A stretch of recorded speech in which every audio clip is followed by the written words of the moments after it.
might as well और उसके साथ बेस वर्ब कब करते हैं इसका इस्तेमाल, आइए सीखते हैं। H1 हिंदी 1-to-1 पर ऐसे ढेरों वीडियोस आपको रोज देखने को मिलेंगे। ये है हमारा एडवांस इंग्लिश स्ट्रक्चर नंबर 305। देखिए, जब आप कुछ यूं कहना चाहते हैं कि बेहतर ये होगा कि हम ये भी कर ही लें,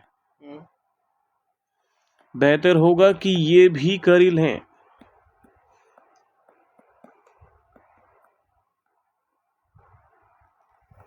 एग्जाम्पल के लिए पहला स्टेटमेंट कहता है इतनी देर हो गई है, अब हम वापस ही चलें।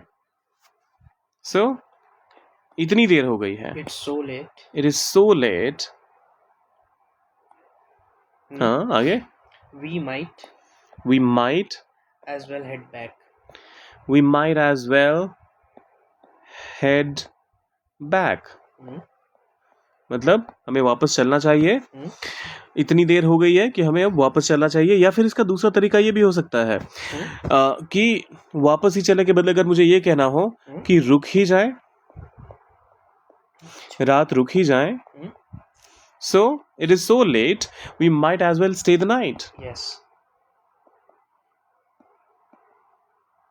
ये भी एक दूसरा तरीका हो सकता है जब आप रुकने की बात करें तो कहीं भी एक रात रुकने को आप स्टे द नाइट का इस्तेमाल करके ट्रांसलेट कर सकते हैं।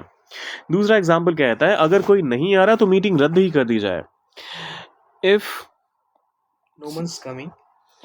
no one is coming We might as well cancel the meeting.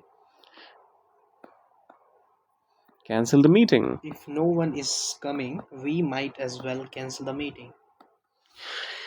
If no one is coming, we might as well cancel the meeting. जब सब थक चुके हैं तो अब सो ही जाएं। अब इसे इंग्लिश में क्या कहेंगे सोचिए और डालिए कमेंट सेक्शन में।